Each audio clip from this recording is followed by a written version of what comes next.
the draft room eventually.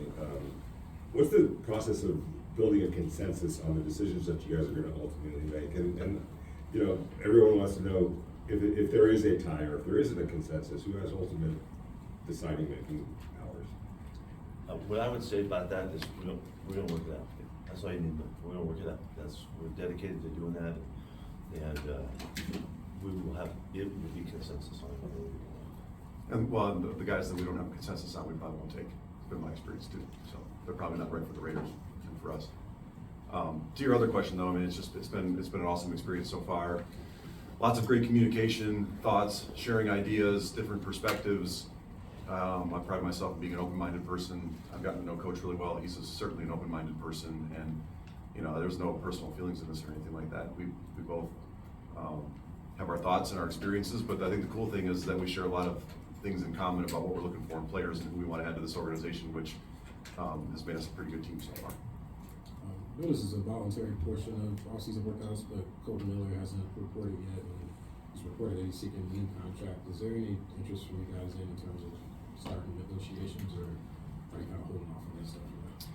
I was just going to give you our answer, and it's going to be this going forward. We're not going to discuss contracts publicly, and this is certainly a voluntary part of the off-season program. So, you know, guys are free to come and go as they please. For both of you, Hondo Carpenter with SI, I'm curious, each draft has a different flavor. Sometimes they're line deep, sometimes running back deep. But for you guys, and just in generalities, what stands out to you about this 2025 draft? There's a lot of really good players. Yeah, I mean, I don't really want to get into the depth of each of our position groups on the board. People are going to start breaking that down and think that we have a tell. I think, you know, we just came from the draft room actually, and the way that it looks right now, we're excited about the players at a lot of different positions, and I think the cool thing is they match up with some of where Coach and I think that this team can get better, and that makes us feel good because it feels like we can get good players across the board that are going to help our team this year and in years to come as well. Kevin Bollinger, Fox 5. Can you talk about your philosophy in terms of drafting with the best player available versus need? And if it comes down throughout the weekend that two guys are graded out pretty similarly and one's in need and one's in a position and maybe isn't a need, is that going to weigh things one way or the other? Okay, he's tapping me in on this one. Look, this is the age-old question, right? Are we doing need or are we doing best player available? And my answer would be that it's a combination of both. Yes. We're going to make the best decision for the Raiders, and certainly we have to take into mind places that we feel like we're not as deep at certain positions, and also we have opportunities to add really good players too, whether we think we need that player or not. You know, my experience kind of is two things. If you start forcing players because you need them, you end up regretting that, and you also can't have enough good players at certain positions too. So sometimes what isn't feel like a need right now becomes a need after one or two injuries during the season, and then you're thankful you took this really good player. So, you know, at the end of the day, we're going to kind of combine all that along with character and injury data, and we're going to have a cool stack set up, and we're going to pick the best player available for the Raiders whenever we're up to pick. Case Kiefer, Las Vegas Sun. John, I think one of the other times you talked to us, you talked about the importance of understanding the value of positions, part of your philosophy going into a draft. How fluid is that year to year based on what's going on in the NFL, or how much is that set in place based on your past? Well, I have my biases, I think, in positions that I like. I know he does too, and they actually end up matching up pretty well. Listen, I think we all have an idea of how we feel like the best to build a football team and where you start and what you do and where you go from there, but you have to take into account who you have on your team and are they going to be here, you know, 2 or 3 years down the line. You know, there's no easy answer to that question. I don't think there are more, you know, I mean, there's players at skill positions that touch the ball every play, and you have to value that in, but if you can't protect the quarterback or affect the quarterback, then they don't really get a chance to make plays on it either. So, you know, there's a million different ways to do it, which is why I think it's so interesting and so many people enjoy it, and there's a lot of ways to do it. Yeah, we certainly want to be subjective and, you know, and weigh it all the way to the end, in the moment that we have to make our pick, and use all of the thoughts. You know, we're trying to incorporate all of the wisdom we can muster from all of our peeps that are working with us. We got a ton of information coming in and experience and all of that. So I don't know that we would ever say, you know, it's all this, it's all that at any time. We want to be wide open as much as possible and make great decisions. Alex Ashelman with KTNB Channel 13. What's the biggest commonality that you both share in terms of your approach to the draft every year? We When love you're the looking Raiders. at players. Yeah, we love the Raiders. Hmm? What I'm seeing from John is really his depth of commitment to the people that we choose, and the makeup of the person, and the character, and certainly the competitiveness of the guys, the hunger that they bring. That's something that we both cherish, and so we come from a real connected spot in that regard. So in every choice that we make, every decision that we're talking about, it always comes up. You know, what kind of guy is this guy? You know, what could we expect? How could he complement our mentality? Right now, we're building this team, and so much of that comes from the character and the attitude and the makeup of the people. And so, as we draft all the way throughout the rounds, and that's going to be a huge factor in all of our decisions. And we're really connected in our thinking in that regard. So, I know we both feel very comfortable about going into this because we know we have that kind of baseline that we're starting from. So. I would just add to that too, just the competitiveness, that's the person, but when I think about the kind of player that we need to bring into this program to give to the coaches and what I've seen from Coach and his staff already, there needs to be a passion and a competitive drive that is gonna be paramount to people's success in this. And if they don't have it, then they won't last you very long, in my opinion, from what I've seen and what I know. And we have to demand that, because otherwise we're not doing our jobs as scouts and as a personnel department very well, because we're setting them up for failure. Because I don't think it's fair to ask Coach and all his staff to try to pull the competitiveness out of them every day. The players have to be willing to give it, and then it can be, exponentially grown over time. Adam Bill, Las Vegas Review Journal. I just want to follow up on that, John. Ashton Jeanty actually said in an interview the other day that he thought you guys were looking at character more than maybe even other teams were, and that you guys valued that. I guess, is that maybe the art of scouting now, where everybody knows the same numbers, everybody has all the same information on guys, everybody has the same tape, but that's the art of maybe learning a guy? I think there is an instinct and a nuance to it for sure, and every year I go, through another draft process between the combine interviews and the player interviews and the top 30s and all of that. I feel more convicted and confident in knowing who that person is sitting across from me, even if it's only a 15 or 20-minute meeting. And again, I've talked about it before in Tampa, where I felt like we got really good was we matched the quality tape up with the quality person. And whether or not other people think that we drafted guys a little bit too high, I think the proof was in the pudding that those are the guys that we built that program on. And I think it's going to stand up here too, because we're demanding it. And Coach just talked about it, and we will be, our fate will be the kind of person that we bring to this organization, from coaches to scouts to players. And I think we're silly if we don't demand that there's a high level of commitment to football and being a good person to go along with that too. Love of the game. Love of the game. I don't think it's too hard to ask those two things. You just got to know where to look and how to find it. Legal Edwards, Las Vegas Raiders. On the back end of that question, Ashton Jeanty and a couple of prospects were talking about the top 30 visits and kind of the things that you did outside of the building in terms of kind of gauging, doing top golf and things like that. Do you think things like that are important to kind of also gauge someone's personality of who you're drafting, but also gauge the competitive spirit?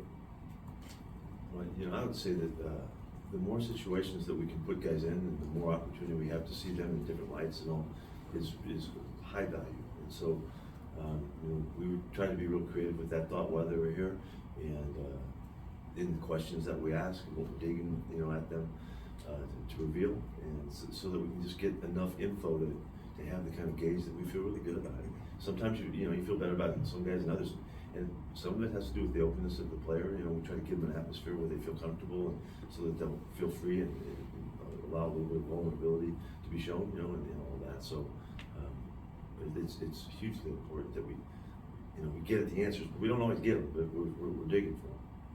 In the modern NFL, it's become kind of looked down upon to take running backs high in the draft, but I think we've seen Ashton Jeanty be talked about in the top 10 by pretty much everybody who's putting together mock drafts. What do you think about him in particular makes him so special to where he might be warranted one of those picks? I'm going to be careful about talking about any specific player, but more broadly to the running back question, I mean, we just saw Saquon Barkley just change the Eagles in one year. Now they had a great team around him, and it was adding an elite player. And I think when you sit where we sit, I mean, the idea is to add elite players at any position. And I don't try to devalue any certain position. I mean, there's times in games where there's nobody you'd rather have than the best kicker in the league too, right? I mean, in that moment. So there's certain ways to build a team, and I don't know where we got to a place where we don't feel like running backs are valued.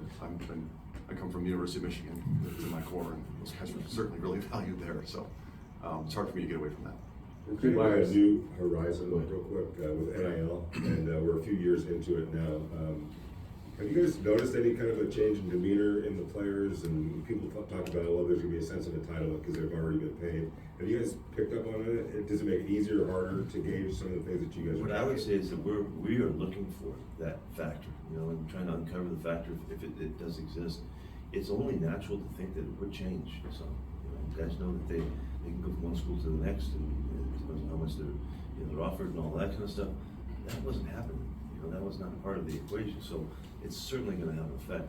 I think more so as we go further into this, when you think about freshmen and sophomore kids in high school getting offered deals, which is happening, that's happening.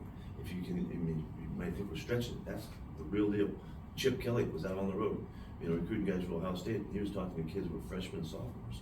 And so that accumulative effect of being involved in that kind of decision making in that kind of world has to have an effect in some way. And guys staying in school because they know that they can get paid, in that senior year pretty well, and they don't take a chance of going to the draft. That's just wasn't the way the mentality was built. So we have to be very open and investigative to figure this out and see what the factor is. I don't really like it, because for these guys, for these young kids coming up, that they have to deal with all this stuff, but it's real, and so they do, and so we'll find out the effect of it, in time. But we certainly, I know I'm totally tuned into it, and I'm trying to listen for it, and see it. Carter, with the Raiders, I'm curious if you guys do elect to take a player at 6. There's a lot of different directions you can go. Some of that is also going to be dictated on what happens ahead of you. How do you approach those conversations and draft meetings about trying to plan for all the different combinations of picks and moves that can happen ahead, and then eventually taking that player? Well, when you're picking 6, you only got to figure out 5 different combinations or players that could possibly go. And our pro department up there right now with Ben and Jordan and Jordy's doing a great job of tracking visits and private workouts and who was at pro days to try to figure out kind of where these teams might go to help you prepare. But at the same time, that's a lot of wasted energy to me, because we have, at the end of the day, we have no idea what these teams are going to do. We have a sense, but we're guessing. And I think our focus, Coach and I's focus, is more on the Raiders, and are we comfortable with the stack of players that are there at 6? Would we trade out? Would we trade up? Would we just stay and pick? What does that look like? If there's 1 or 2 guys there that we love, we'll probably just stay and pick. If there's a guy that falls that we don't expect to fall, maybe we go get him. Or maybe we've got a group of players we feel comfortable with a little bit further back, and so we'd love to gather more trade assets and have more darts to throw at the dartboard here, so to speak. And then covering all the options, right? Yeah, I know. Thank you. I'm learning from this guy. So again, we're focused really on us at this point. The teams in front of us are going to do what they can do. We've got no control over that, and we better be ready to pick when we're up at 6. Hugh Myers, Raider Nation Radio 920. With the addition of Geno and the extension of Follow, how do you approach the quarterback position as it pertains to the draft? Remain open-minded, and anybody that can help us at that position in particular is going to be, up for consideration. You guys have all done your investigative journalism well enough to know that we brought some quarterbacks in, and that wasn't by accident by any means. And we remain open to the most important position in sports to get right, and we're super excited to have Geno here, and we continue to expect him to be here for a while, but you can't have too many of those guys. Zeke for the band, SI John, just kind of to that point, can you talk a little bit about how your moves in free agency added flexibility to what you can do in the draft? I think you approach free agency from a team building aspect, and we tried to hit certain spots where we felt like maybe we were a little bit light with good value contracts. We had great conversations. I know Coach and the defensive staff, because it was a pretty big focal point in free agency was the defense. And I hope and I think it alleviated needs to chase certain things so we can feel more convicted to just add the best player for the Raiders and not just fill holes. That doesn't mean that we still don't have some that we need to get better at. We certainly do. And that won't change year to year. We'll always feel like that. But the team building exercises, and we try to approach free agency a little bit with all right, if we can get these guys here, maybe the draft is a little bit stronger at these positions, and we can build the team that way too. So, you know, we've been excited about what the guys who have been here have done so far too. So that helps. For all of us who can't be in the war room with you, what is your guys' go-to drink, snack, meal during draft? I'm going wild for Mountain Dew. Make sure that I'm caffeined up. You know, I will, whatever's handy. Whatever Ricky and Angie serve, we'll eat. And try to stick to water. Don't drink your calories. Sticking to the war room No Mountain theme. Dew for me. Sticking with the war room theme, will you have all your assistant coaches in there, all your scouts? Will Tom Brady be in there? How do you going to set up your war room, John? You know, obviously, I like having the scouts in there. They've put in so much work throughout the year. I've been places where the group isn't in there, and it can be tough on morale. So it's a smaller room than I think we wish it was when you start putting that amount of people in there too. But it's a working environment too, and so we have to be cognizant of the fact that there's got to be lots of communication. We can't just say it's not a party. It's probably not as exciting as everybody in here thinks it might be. Obviously, when we start approaching being on the clock, when we're on the clock, you know, there's kind of a hush and an excitement that falls over the group. But you know, in terms of what ownership is going to be here, I'm not sure on that yet.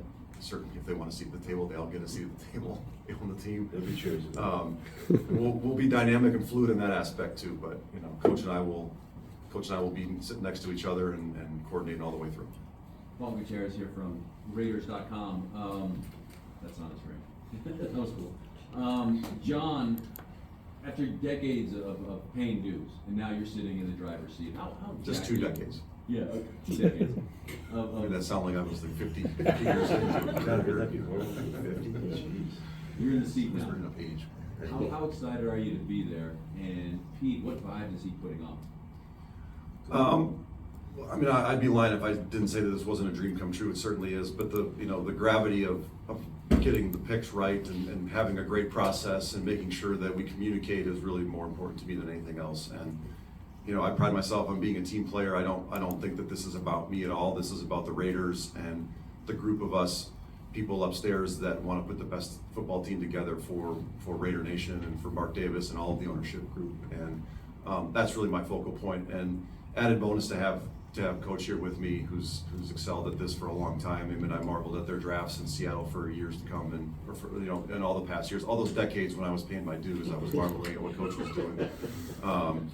So anyway, there's a wealth of knowledge, and I'm just excited for the opportunity for the group of us upstairs. There's so many people that have put so much work in, and you know, I'd be remiss if I didn't acknowledge all of them. But you know, that's really my focal point. Yeah, there's no signs that this is John's first go around. It doesn't feel like that at all. He's gained so much from the people he's worked with. I'm sure they've given him a latitude, and they've utilized his powers and his strengths, because you can just tell he's very comfortable with the process. That doesn't mean that we don't, as we're growing together, there'll be things that we tweak along the way. But I couldn't be more confident in where he's coming from. And I think it's because philosophically we're so connected. You know, we're very fortunate that they put us together to do this. And so that's, you know, knowing where you come from and who you are is really, really valuable. And particularly when you're faced with difficult answers or challenges and questions and things like that, you know, this is not any time have I felt like, oh gosh, we're so young, we're so naive, we're so whatever. We're anything like that. So we're ready to go. John, you have mentioned sticking with picking or trading. Do you sense any appetite behind you for teams that might want to jump up and get somebody that they're looking at? Well, without giving anything. Yeah, we can go back to Hugh's question. Yeah. Well, if we stay, we'll pick this guy. Otherwise, we'd love to trade out. I mean, we'll consider all options. I mean, I'd love. We've got 9 picks, which is great. I'd be maybe more motivated to move out if we had 4, but we have 9. But listen, if somebody wants to come offer us something great, you know, we're going to consider everything too, and we certainly would be open to that. Pete, If you're asking, my phone hasn't rung yet, but it's only Friday, so. So, sorry, along those lines, like, do you kind of get the sense? Did you start? I'm sorry.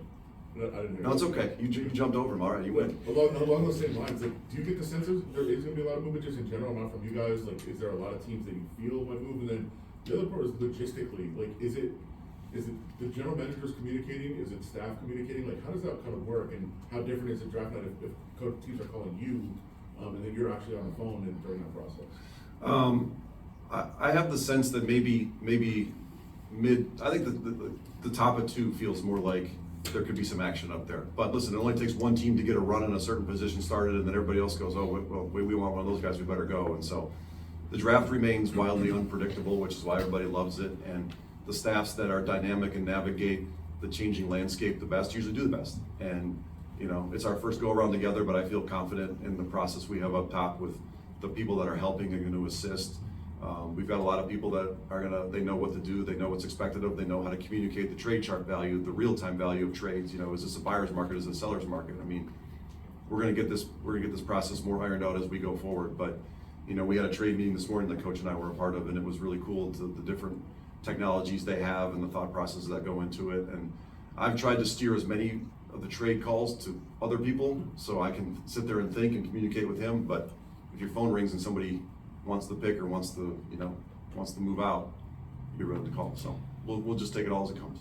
Pete, Ask it by Hondo Havlicek. with your less than John's decades, I'm just curious, what is the biggest lesson you've learned, or maybe thing about the draft that maybe you've changed your opinion on? Over trying is really a problem. You know, you try too hard to make something happen that maybe isn't all justified.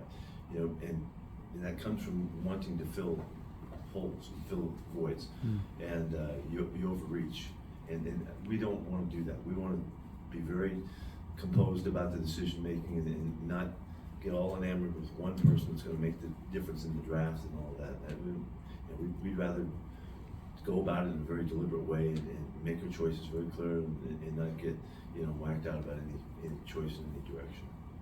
For John, Go ahead. the draft is a culmination of years and years of the information gathering process. For these next couple of days, what do you want to prioritize with your staff, and what are you guys going to be focused on as you put the finishing touches on that process?